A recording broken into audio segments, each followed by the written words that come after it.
UPN Narrator News has partnered with Adidas to bring you custom clothing for all occasions. The material is amazing and they have fits for all body sizes.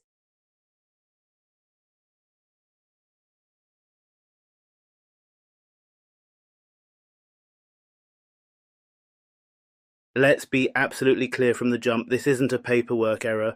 This isn't a regrettable oversight. This is what happens when institutions choose numbers over humans.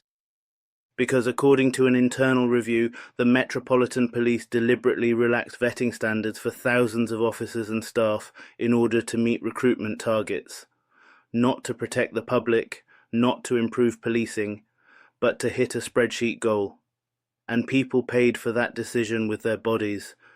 Between 2018 and 2023, the Met hired at speed.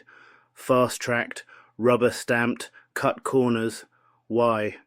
Because central government wanted more police on the streets, and the Met wanted to say, job done. So what did they loosen? Background checks, intelligence reviews, red flags that would normally disqualify someone from holding power over civilians. 5,000 recruits went through limited vetting, 17,000 existing staff. The Met can't even confirm whether full checks were ever completed. That's not a crack in the system, that's the system shrugging. And here's the part that should make your stomach drop. At least 131 officers and staff who passed through this watered-down vetting pipeline later went on to commit serious criminal or gross misconduct offences. 131. These are not parking tickets, these are not procedural slip-ups, these are violent crimes, abuse, predation, including David Carrick. A serial rapist, protected by the badge, enabled by silence, cleared to serve despite repeated warnings, and he wasn't alone. What makes this worse isn't just incompetence, it's intent. The Met operated a vetting override panel, a group whose job was to overrule failed background checks. Read that again. People who failed vetting could still be waved through, often under the justification of reducing disproportionality in recruitment. Now let's be precise, because this matters. Diversity is not the problem. Lowering safety standards is.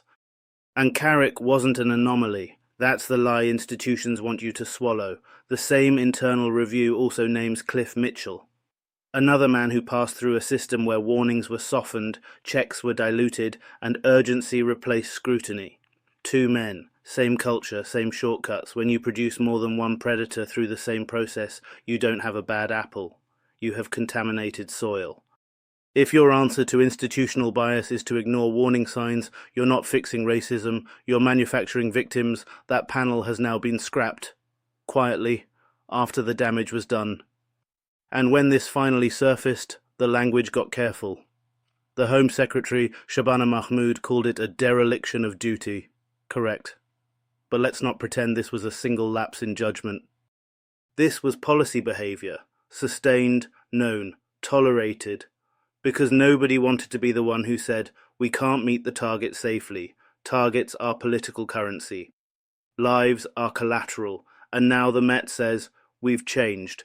They say vetting is tighter. They say around 1,500 officers and staff have been dismissed in recent years. They say most officers serve with integrity, and that last part may even be true. But trust doesn't run on averages. It runs on safeguards.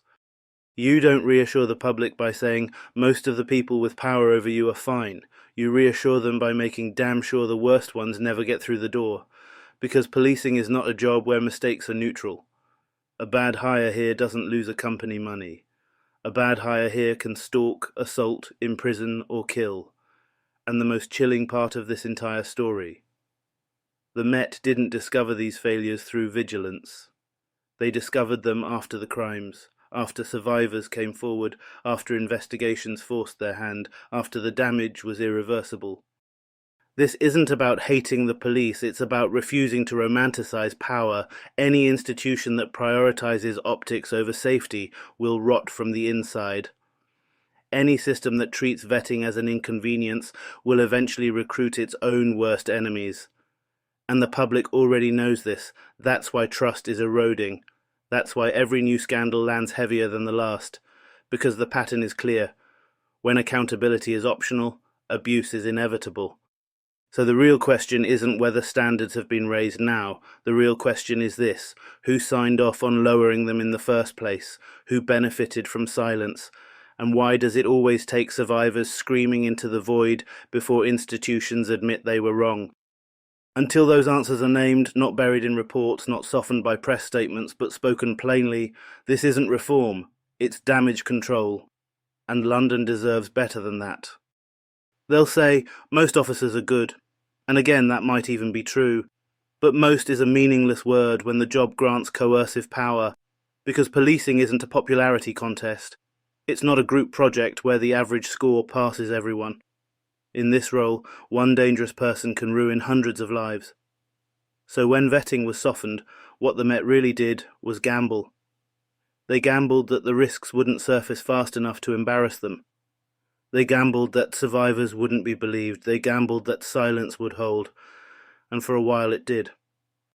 Warnings were raised internally, concerns were logged, downgraded, parked, files were marked incomplete but still approved. Why? Because rejecting applicants slowed the numbers, and the numbers mattered more than the outcomes. Let's talk about that override panel again, because this is where the rot lives. This panel existed to reverse vetting failures. Not because new evidence had emerged, not because mistakes were proven, but because rejection rates were inconvenient. That means someone sat in a room and decided risk was acceptable, not theoretical risk, human risk. Risk to women stopped and searched alone at night. Risk to detainees in custody. Risk to victims who would never know the history of the person standing over them with a badge and authority, and that's how people like David Carrick and Cliff Mitchell are no longer unimaginable anomalies, but predictable outcomes. Because predators don't sneak in through locked doors, they walk through doors institutions leave ajar. And when this finally exploded into public view, notice the choreography. Reviews commissioned, language softened, responsibility diffused, no single decision-maker named, no individual held publicly accountable for lowering the bar. Instead, we get process talk. We've learned lessons. We've made changes. We're moving forward. Forward from what exactly? From a period where the Met admits it cannot verify whether tens of thousands of staff were ever properly vetted.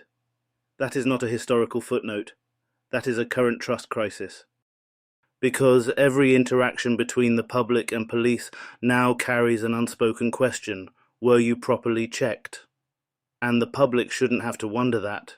Trust isn't restored by press statements. It's restored by structural honesty. By admitting that recruitment targets should never override safeguarding. By acknowledging that diversity goals cannot be achieved by compromising safety. By understanding that optics without integrity are just theatre. This isn't anti-police, it's anti-denial. If policing wants legitimacy, it has to accept a hard truth. You don't earn trust by expanding faster. You earn it by being ruthless about who gets power.